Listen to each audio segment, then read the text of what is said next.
Carl Jung. To see someone's true character, pay attention to just two things. The best index to a person's character is how he treats people who can't do him any good, and how he treats people who can't fight back. These words, by Abigail Van Buren, echo Carl Jung's profound insights into human behavior. And today, we're diving deep into the two hidden signals that silently reveal someone's true essence. In a world filled with masks and personas, what if you could see right through them? What if your spiritual awakening depended not just on self-reflection, but on understanding others? Let us know in the comments, have you ever sensed someone's true nature just by observing how they treated the vulnerable or powerless? Your experiences might help someone else awaken too. 1. How they treat people who can't benefit them. They say character is revealed not when things are easy, but when life asks you to keep your word in the face of inconvenience. That's why Carl Jung's insight, "You are what you do, not what you say you'll do," still holds weight in a world full of noise and empty declarations. True integrity isn't demonstrated in grand gestures or motivational speeches. It shows up in the small things, like showing up on time, following through on what you promised, and doing what's right even when no one is watching. These everyday moments are the real markers of a man's spiritual maturity. They are spiritual tests in disguise that ask, do your actions align with your values, or do you abandon your word when it no longer serves your comfort? In today's fast-paced, results-driven world, it's easy to rationalize a broken promise. I got busy. Things changed. Or worse, radio silence. But every time you walk away from a commitment without accountability, you're not just disappointing someone else. You're weakening your relationship with yourself. A man who is spiritually awake doesn't hide behind excuses. He meets failure with honesty. He doesn't run from the discomfort of truth. Why? Because integrity isn't about perfection.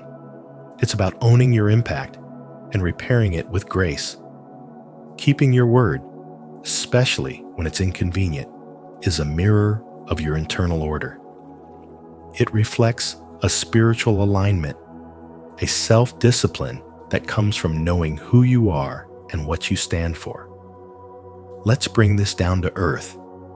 Think of the guy who promises his kid he'll be at the soccer game, but lets work take over again. Or the friend who says, let's catch up soon, but never makes the call. These may seem harmless, but over time, they chip away at trust. Now flip it. A man who shows up, even when tired, who follows through, even when there's nothing to gain, he becomes someone others can lean on. That reliability isn't just a social virtue. It's the result of spiritual grounding. It means your values aren't just concepts, they're lived. They're embodied in your calendar, your tone of voice, and the way you show up in the world. So here's the challenge. The next time you make a promise, pause. Ask yourself, am I speaking from truth or just trying to please in the moment? And when you feel tempted to back out, remember keeping your word, especially when no one would fault you for breaking it, is the moment you grow the most. Spiritual awakening isn't always about meditation or rituals. Sometimes it's in how you handle your agreements, your mistakes, and your moments of truth. What kind of man do you become when your back is against the wall? That's where the character lives. That's where your spiritual path begins. 2. How they keep or break their promises. Have you ever noticed how some people say all the right things, but do none of them? Carl Jung once said, You are what you do, not what you say you'll do. And that one sentence reveals a powerful truth about character. If you want to truly understand someone, not their mask, but their soul, pay attention to how they handle promises, especially the small ones. You see, it's easy to talk about big dreams, to make grand declarations, or to post inspiring quotes online. But real characters show up when no one's watching and when it's inconvenient. A person's integrity isn't revealed in dramatic speeches. It's reflected in quiet moments of follow-through, like being on time when they said they would, or keeping a promise even when no one would notice if they didn't. Think about someone in your life who always keeps their word. Isn't there a sense of peace and safety that comes with knowing you can count on them? Now contrast that with someone who constantly overpromises and underdelivers. How does that make you feel? Let me tell you a story. A man once promised his daughter he'd attend her school play. It wasn't a big deal to the world, but it was her world. The day came, and he was exhausted from work, had emails piling up, and his boss had just asked him to stay late. But he remembered the promise, and despite everything, he showed up tired, stressed, but present. That moment didn't just make his daughter feel loved, it shaped how she would later define trust. Now ask yourself, how often do you show up for the people you love, even when it's hard? That's where the spiritual dimension comes in. Keeping promises isn't just about social duty. It's about alignment between your values and your actions. And that's what spirituality at its core is. Living in alignment with truth, with love, with your highest self. Every time you honor your word, especially when it's difficult, you grow spiritually. And every time you avoid responsibility or make excuses, something within you weakens. Spiritual growth doesn't happen in a vacuum. It happens in the way we treat others, in the consistency of our actions, in how we carry ourselves when no one is applauding. When a promise is broken, a spiritually mature person doesn't run, deflect, or justify. They take responsibility with humility. And this self-awareness is the foundation of authentic personal transformation. So let me ask you, what do you do when your values and convenience clash? Do you stay true to your word, or do you retreat behind excuses? Think about it. Every decision you make is building your spiritual identity. You're not just creating a reputation, you're shaping your soul. In a world where words are cheap and appearances are carefully curated, the way you handle your promises is a mirror of your integrity. This isn't about perfection, it's about authenticity. It's about choosing to live from a place of inner alignment, where your word actually means something. So next time you give your word, treat it like a sacred commitment, not just to others, but to your own spiritual growth. Because in the end, how you keep or break your promises isn't just about how others see you. It's about how deeply rooted you are in your own truth. Carl Jung once said, "You are what you do, not what you say you'll do." And in this simple truth lies one of the most powerful tools for understanding human character. You see, when we strip away appearances, charisma, social status, and even intellect, what's left are two things that tell you more about a person than anything else: how they treat those who can do absolutely nothing for them, and whether or not they keep their word. These two seemingly ordinary behaviors are, in fact, spiritual mirrors reflecting not just the surface, but the soul. underneath. And it's not just about watching others. It's about asking yourself, do I live by this same standard?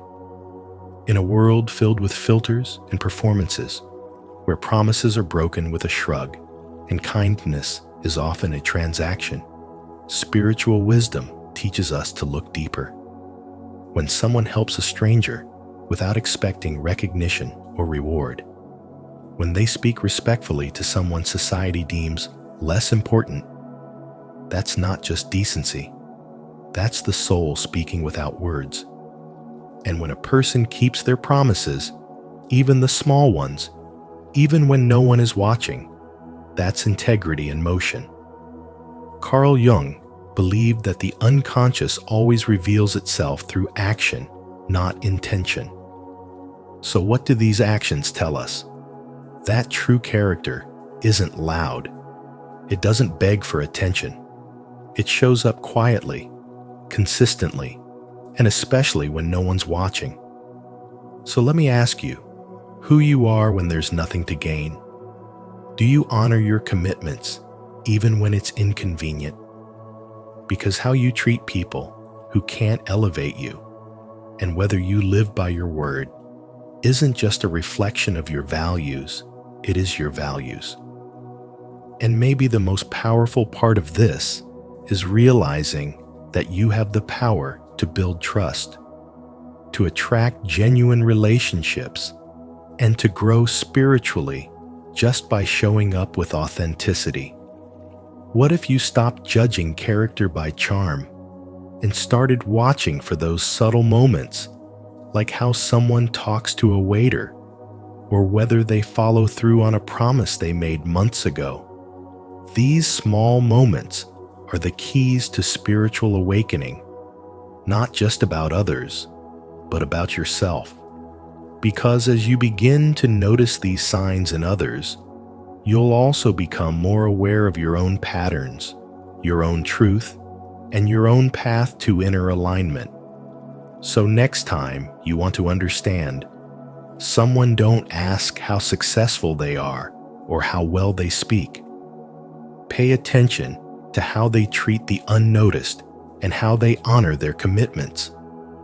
And if you're serious about living with more depth, clarity, and alignment, ask yourself, am I becoming the kind of person I would deeply trust? That question alone can change your life. Because spiritual wisdom isn't about knowing others. It begins with knowing yourself. And so, the next time someone shows you who they are, believe them, not just with your mind, but with the quiet wisdom of your spirit. As Carl Jung taught us, the subtle reveals far more than the spoken. If this insight resonated with you, let it be a guidepost in your own journey of spiritual awakening. Don't forget to like, share, and subscribe to Spiritual Wisdom. And be sure to turn on the notification bell so you never miss another video that helps you see deeper, love wiser, and live with intention. We'll see you in the next one. Carl Jung reveals the dark psychological meaning behind your dislike of cleaning the house. Until you make the unconscious conscious, it will direct your life and you will call it fate. Carl Jung. In today's video, we're diving into a surprising truth. Your dislike of cleaning the house isn't just procrastination. It may be a shadow message from your inner world, revealing emotions, wounds, and hidden parts of yourself that are asking to be seen. When you understand the psychological meaning behind the clutter around you, you begin to understand the clutter within you, and that awareness alone can transform your life, your energy, and your emotional freedom. As you listen, notice which insights resonate and ask yourself, what is my home trying to tell me about my inner state? Let me know your thoughts in the comments below and share your own experience. Your perspective may help someone else on their journey. 1. Your home reflects your mind.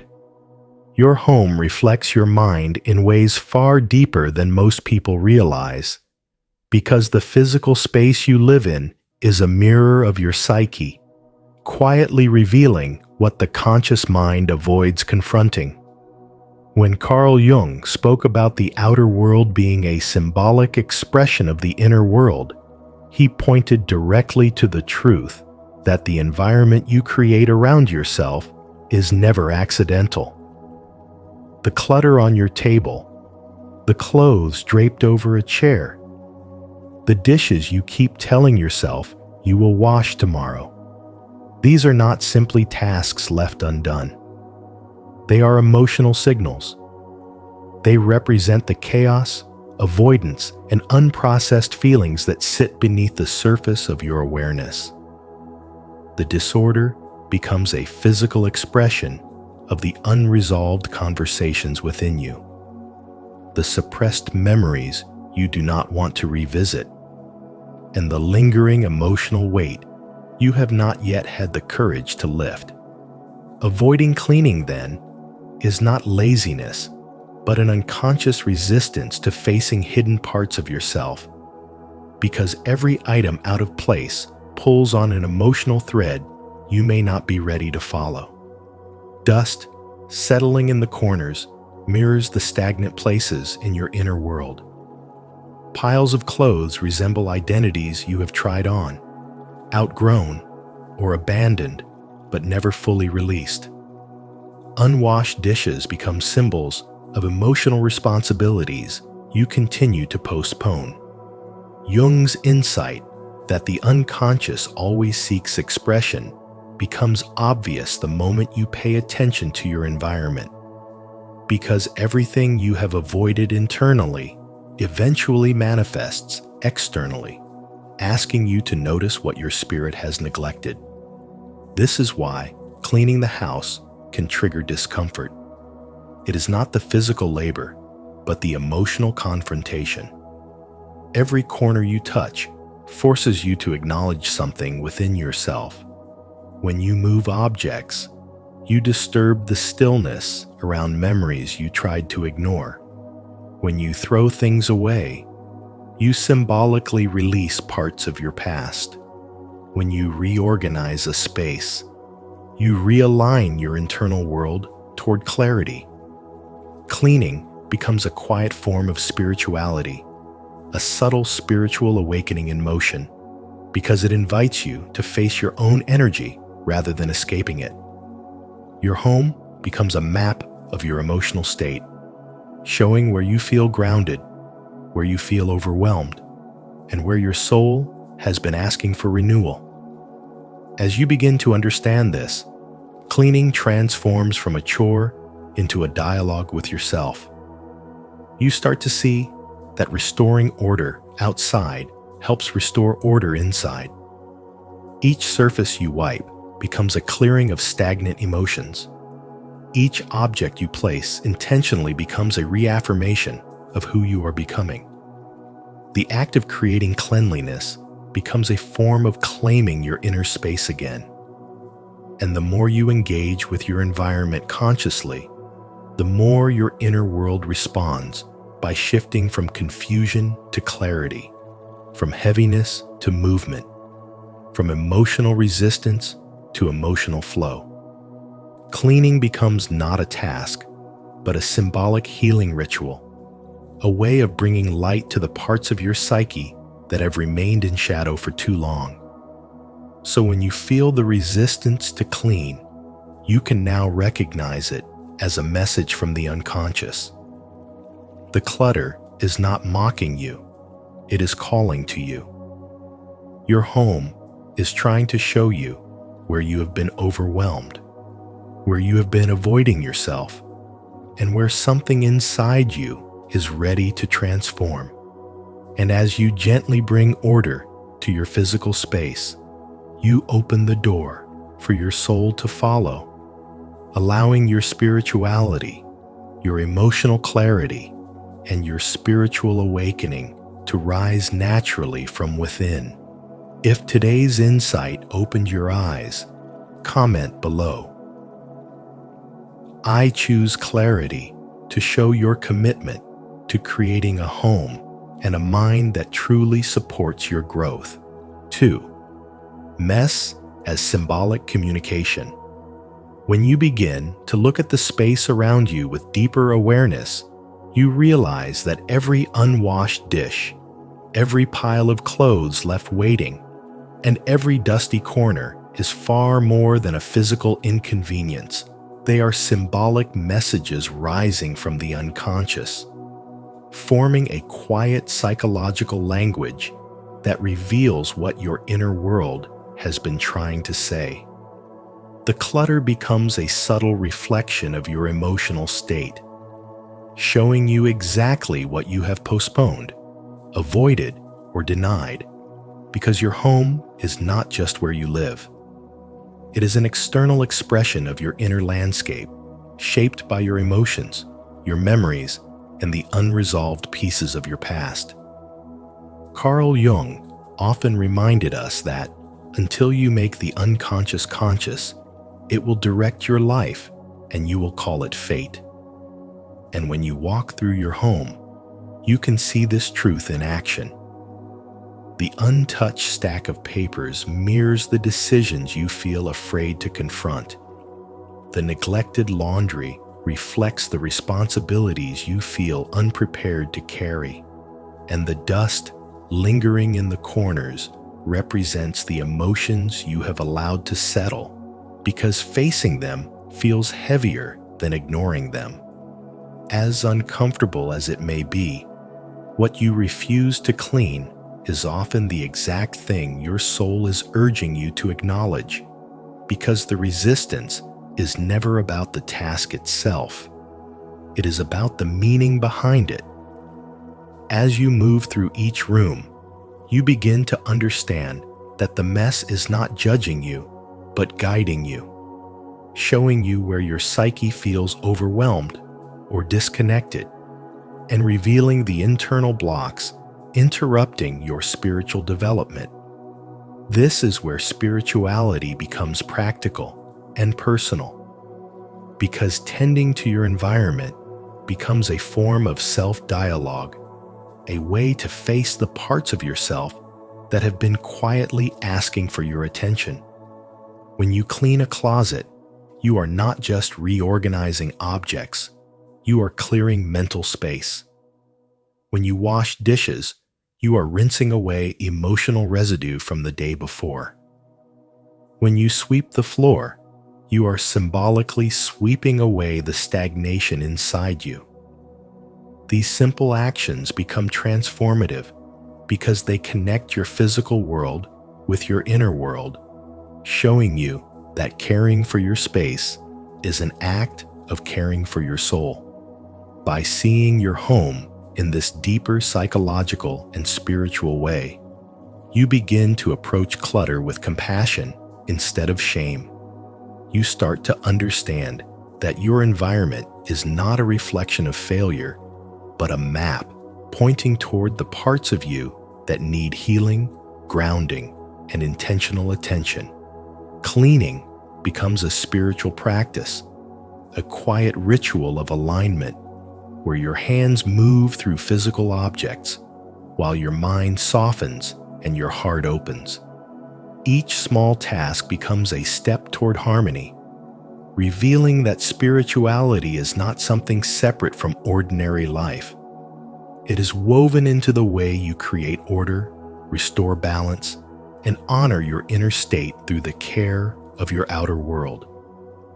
And as you tend to your home with awareness and sincerity, you begin to notice how the act of cleaning helps you return to yourself more centered, more clear, and more connected to the deeper wisdom that has been trying to reach you through the language of your surroundings. 3. Cleaning as a Jungian ritual of transformation. To clean consciously is to step into a quiet ritual of rebirth, because every gesture you make is not just about organizing objects, but about releasing old energy that is settled into the corners of your life. When you lift a piece of clutter, when you wipe dust from a forgotten surface, you are not only restoring order, you are engaging in an intimate conversation with the parts of yourself you often overlook. Carl Jung said, "Until you make the unconscious conscious, it will direct your life and you will call it fate." And this is exactly why your home becomes a living reflection of your inner world.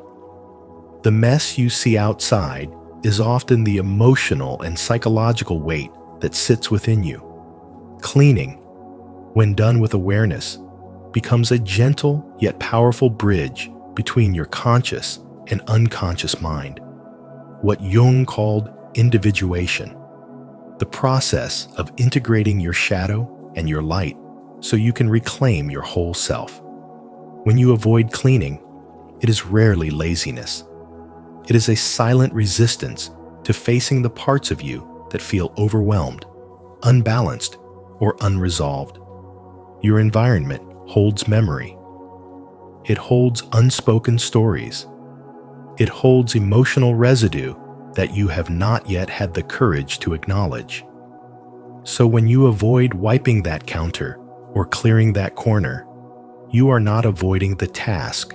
You are avoiding the confrontation with your own inner chaos. Through the lens of spiritual wisdom, your home is not just a physical space. It is a symbolic extension of your psyche. And every object you ignore is a message your soul is waiting for you to read. But the moment you choose to clean with intention, the meaning shifts completely.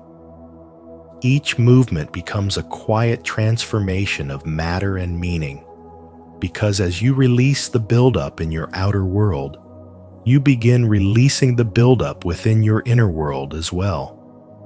You feel the shift long before the room is fully clean. The air becomes lighter, your thoughts become clearer, and your breath settles into a slower rhythm, as if your nervous system finally believes you are safe enough to let go. This is why cleaning can instantly change your emotional state. It reconnects the fragmented parts of you, reminding you that you are not powerless in the face of your own mind. As you continue, you start to see that chaos was never the enemy. It was simply unprocessed energy waiting to be witnessed. Conscious cleaning transforms the room, but more importantly, it transforms your relationship with yourself. You step into the role of the observer, the healer, the creator of your inner and outer space. With every item you put in its place, you integrate a piece of your shadow. With every corner you illuminate, you reclaim a piece of your clarity.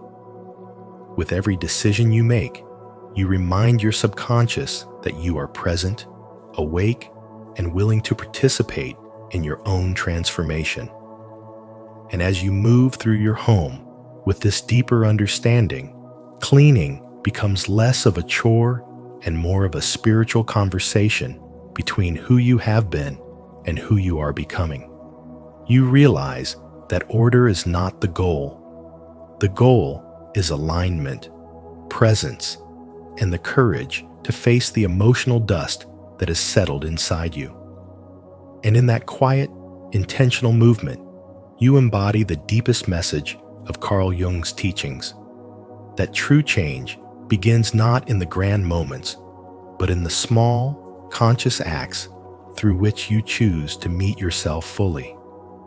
If you're ready to turn cleaning into a Jungian ritual of transformation, comment below.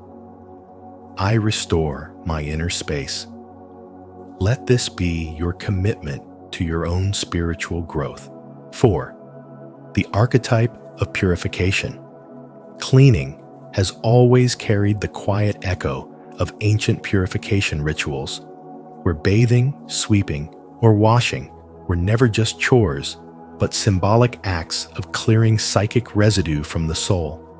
Long before modern homes existed, people cleansed their spaces as a way of resetting their inner world, letting dust, water, and motion become messengers of emotional renewal.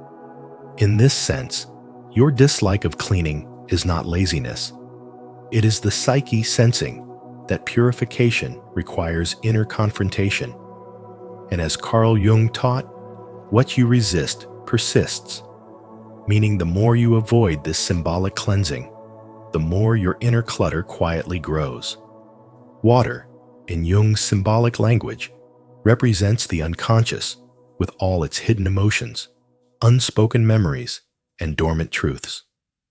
This is why a simple shower can calm your mind more effectively than hours of thinking, because water washes not just the body, but the emotional field. When you clean with water, rinsing a cloth, wiping counters, or washing dishes, you are symbolically renewing the emotional layers within yourself. The moment water touches the surface, the unconscious begins its subtle shift, reminding you that emotional clarity and spiritual awakening often start with simple, physical actions that realign your inner world. Every repetitive motion in cleaning, folding, scrubbing, sweeping acts like a moving meditation that settles the nervous system and slows the mind's noise. In temples around the world, monks sweep the ground slowly, not because it is dirty, but because the rhythm clears the mind. When your hands move in these patterns, your breathing steadies, your thoughts soften, and the body naturally enters a state of presence. This is why cleaning, when done without rushing or resentment, can feel strangely soothing, almost like the mind is exhaling. Yet the resistance arises because cleaning forces you to acknowledge parts of yourself you would rather avoid. Dust in the corner mirrors neglected emotions. Piles of clothes reflect postponed decisions. A cluttered room reveals a cluttered psyche trying to speak. Jung taught that your environment is a direct extension of your inner landscape, and this is why the room you avoid cleaning often represents the emotion you avoid feeling. Tidying becomes an emotional doorway, one that requires honesty, patience, and a willingness to release what no longer fits your current identity. But there is quiet power in this ritual. As you clear a surface, your thoughts become clearer. As you put things back where they belong, your energy begins to reorganize. As the room opens, your mind feels spacious again, making room for insight, creativity, and inner peace. Cleaning becomes a symbolic shedding of outdated energy, a way of preparing your inner temple for transformation. It is not the dust that weighs you down. It is the emotional stagnation stored inside it. In moments like this, spirituality is not something abstract or distant. It happens in the small gestures, the slow breaths, the subtle shifts.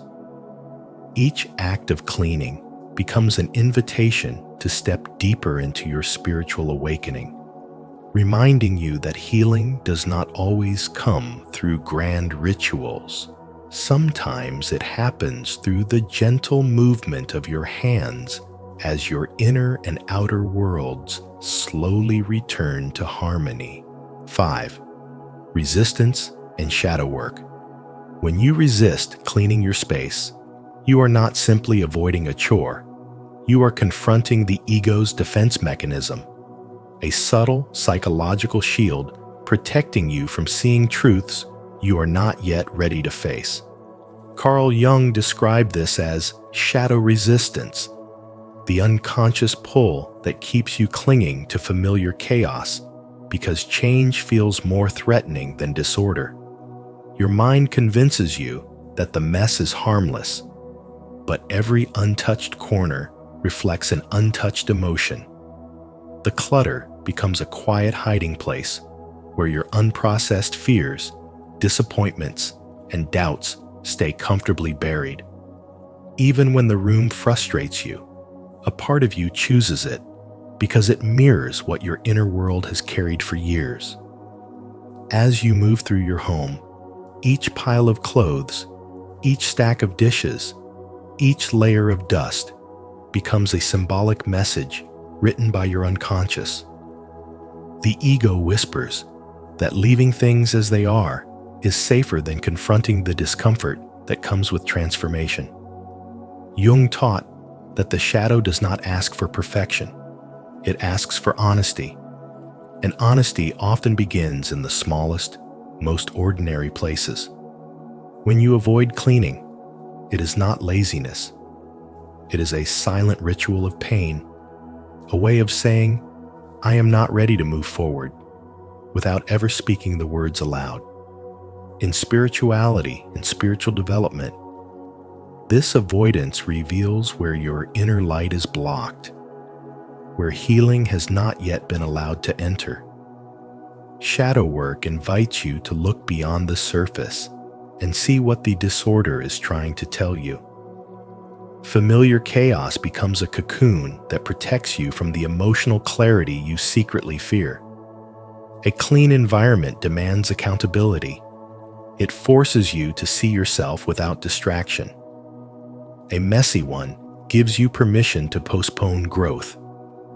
This is why the resistance feels so powerful. It protects the parts of you that are still fragile, unready to be exposed to the light. But the moment you acknowledge this, something shifts inside you. You stop fighting the mess as a problem and begin seeing it as a mirror. Each small action, a shelf wiped, a drawer organized, a floor cleared, becomes an act of reclaiming yourself. You are not just cleaning. You are declaring to your unconscious mind that you deserve order, clarity, and peace. You are gently telling your shadow, I am ready to see you. I am ready to heal. You begin to understand that the way you treat your space is the way you treat your emotional life. Chaos outside reflects chaos inside. And when you start bringing order to one, you naturally begin soothing the other. Your environment becomes a classroom for your spiritual development. Every corner holds a lesson. Every item you put back in its place reminds you that you too have a place within yourself that is waiting to feel settled. And every moment of resistance becomes an invitation, a chance to meet the shadow with compassion instead of fear. By recognizing the psychological meaning behind your reluctance, you step into deeper self-awareness. And as you soften into this awareness, the resistance loses its power. The space around you slowly transforms, and with it, so do you. If this insight on resistance and shadow work resonates with you, subscribe for more Carl Jung-inspired wisdom that turns everyday habits into powerful tools for inner transformation. 6. Cleaning as self-worth and healing. Many people think resistance to cleaning comes from laziness, but when you look closer through the lens of spiritual wisdom and the teachings of Carl Jung, you realize it often comes from a much deeper wound, low self-worth, the quiet belief that you do not deserve a peaceful or orderly space. Jung once said, "Until you make the unconscious conscious, it will direct your life and you will call it fate."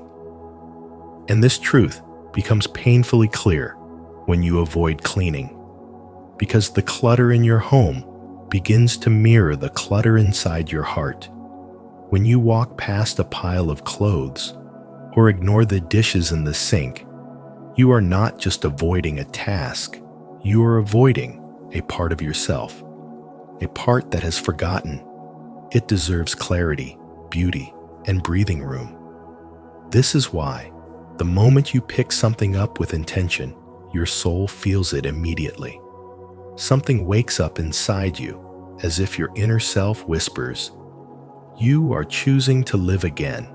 Cleaning, then, stops being a chore and becomes an act of self-respect, a sacred declaration that you are worthy of renewal, and every small movement becomes a gentle reminder that you still want something better for your life.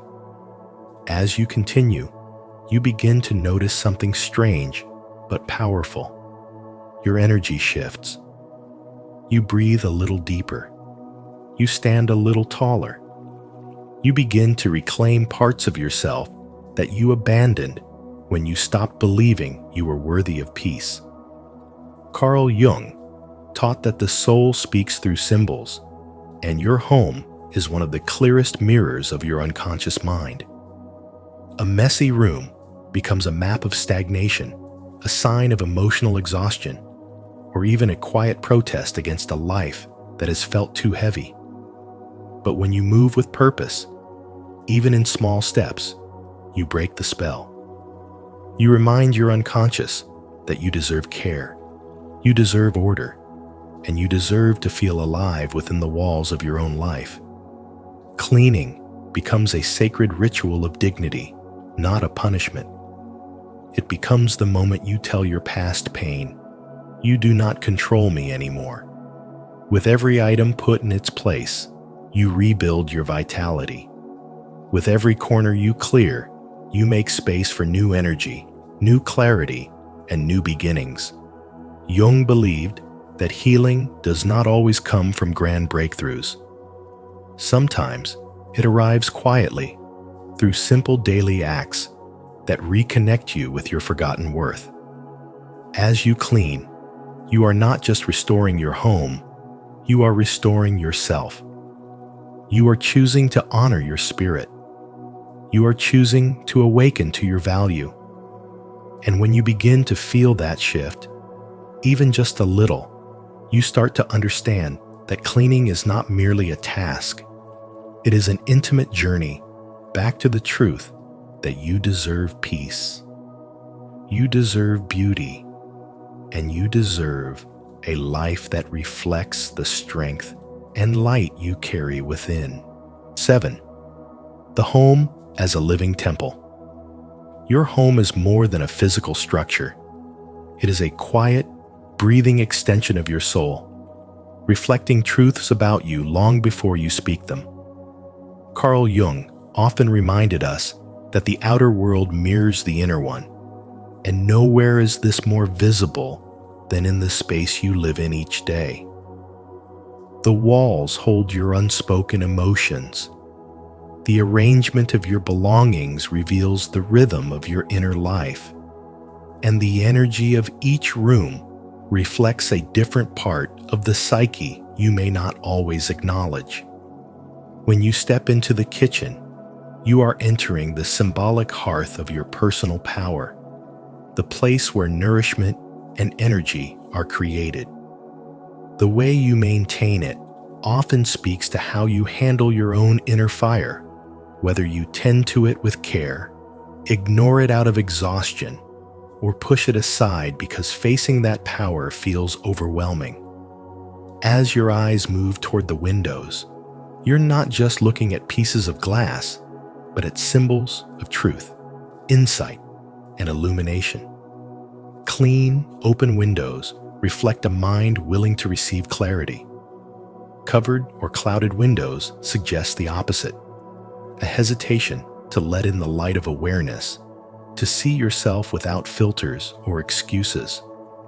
Every forgotten corner and every neglected surface speaks a psychological language of its own. What appears to be a pile of clothes or scattered objects may actually be fragments of unresolved emotions, delayed decisions, and inner conflicts you haven't had the strength to face yet. Jung's insight that until you make the unconscious conscious, it will direct your life and you will call it fate, becomes painfully clear here. Your home quietly reveals the stories your mind tries to ignore. When chaos accumulates in your environment, It signals that chaos has begun to weave itself into your thoughts. And when order returns to the outside, peace begins stitching itself slowly back into your inner world. An aligned home creates an aligned psyche. When your surroundings are balanced, your nervous system relaxes, your mind becomes sharper, your emotions flow more gently, and your spirit feels supported. This is why cleaning is not merely a practical task, but a symbolic ritual of reclaiming your inner alignment. Each time you clear space, you clear energy. Each time you organize, you gather scattered parts of yourself. Each time you bring order, you tell your inner world, I am ready to return to myself. As you move through your home, your living temple, you participate in a subtle yet profound act of healing. The environment responds to your intention, and you respond to its transformation in return. This dance between inner and outer worlds is not accidental. It is a part of spirituality, a step on the path of spiritual awakening, where your surroundings become a mirror of your consciousness.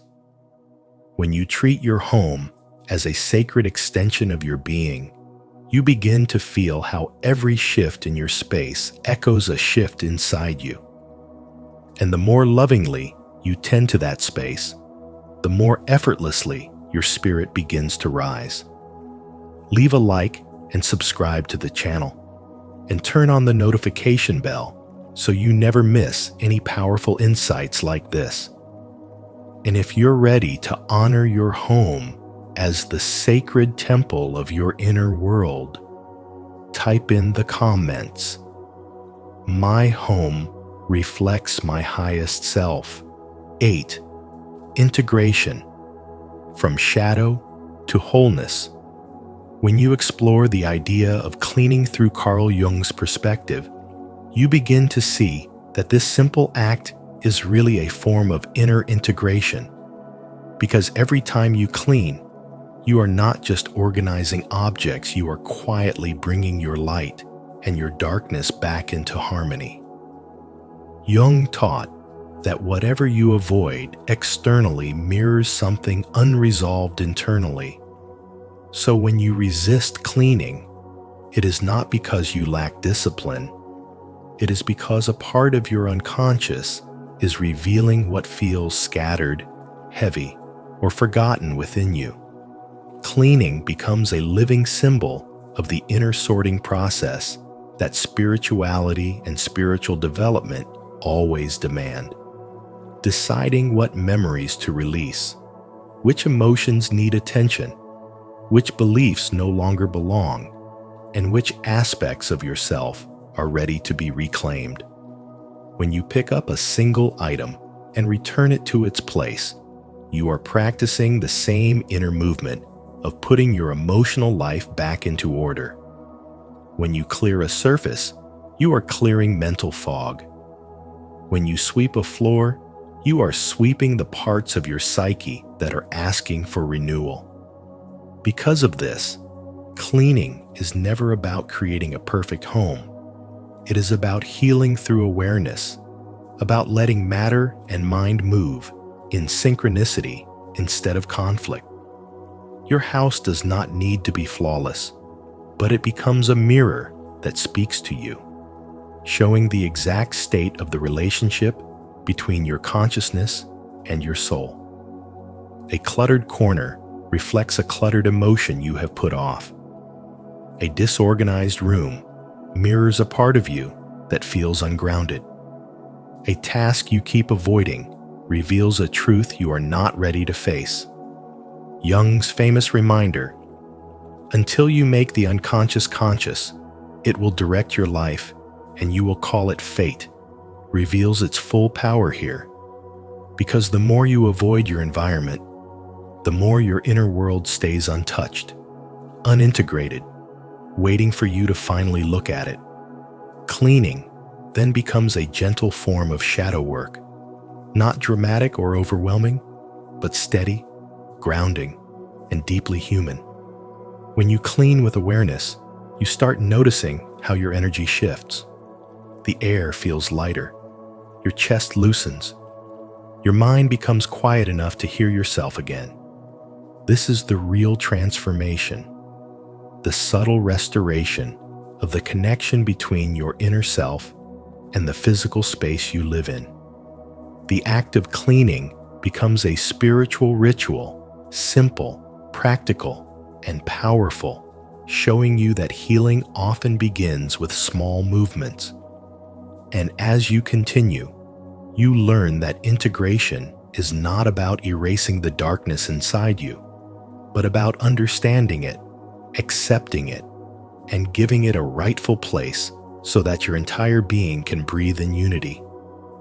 And when you finish, even if it is just one drawer, one table, or one corner, you feel that something inside has shifted too. You sense clarity, calmness, and alignment returning to you. You realize the real goal has never been a perfect house, but a restored relationship between your consciousness and your soul. A moment of inner harmony that tells you your outer world and inner world are no longer fighting each other, but finally walking together again. 9. Final lesson: presence as the true ritual. When you finally understand yourself through the lens of spiritual wisdom and the insights of Carl Jung, you begin to realize that transformation never arrives in grand, dramatic moments, but in the quiet decision to act with intention. It begins when you choose to clean one surface, clear one drawer, or restore one small corner of your home. Because these simple actions are far more symbolic than they appear. Jung famously reminded us, until you make the unconscious conscious, it will direct your life and you will call it fate.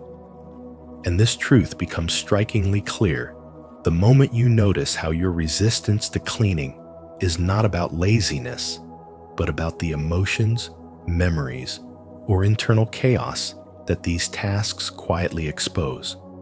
A messy room is often a reflection of a cluttered mind, and every time you avoid tidying, you are unconsciously avoiding something within yourself that you don't want to confront. Yet the moment you choose to act, even in a tiny way, something shifts. Wiping a table or organizing a drawer becomes more than a household chore. It becomes the first sign of internal alignment. Energy softens, your mood becomes lighter, and you feel a subtle sense of grounding, as if your inner world recognizes the change.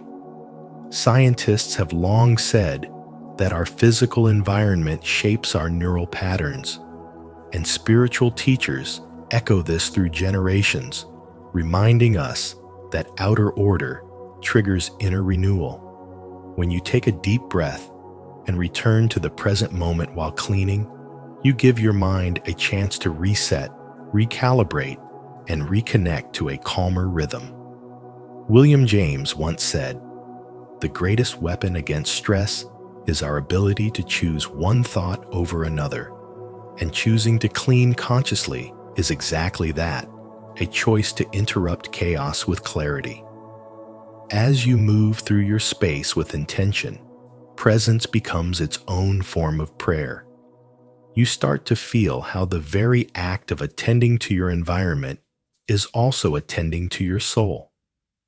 Instead of rushing through the task or resenting it, you begin to honor it. Each motion becomes slower, softer, and more aware. The simple act of folding a piece of clothing or returning an object to its place becomes a quiet ritual of grounding yourself back into your life. In this way, presence transforms an ordinary moment into something sacred. It reminds you that you are capable of shaping your inner world through the outer one, and that healing is often found in places you overlook. And when you stay with that presence long enough, you realize that attention is the first prayer, and presence is the only ritual. Cleaning becomes a practice of meeting yourself exactly where you are, not running from the chaos, not numbing the discomfort, but gently facing it. Through every mindful movement, something inside you begins to reorganize itself too.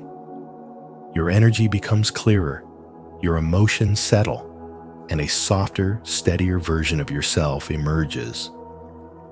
This is the rebirth that happens quietly, not through dramatic breakthroughs, but through the simple, intentional act of returning to what is right in front of you and choosing to bring order, clarity, and awareness into it. When you finally understand that your home mirrors your inner world, you begin to see that avoiding the mess was never about laziness. It was about listening to the parts of yourself you've been afraid to face. As Carl Jung taught, the outer disorder often reflects an inner conflict waiting to be acknowledged, healed, and transformed. And once you recognize this truth, every small act of cleaning becomes an act of reclaiming your peace, your clarity, and your power. If this message from spiritual wisdom brought you insight, don't forget to like this video, share it with someone who needs it, subscribe to the channel, and turn on notifications so you never miss any of our upcoming videos. Your journey to deeper awareness continues from here.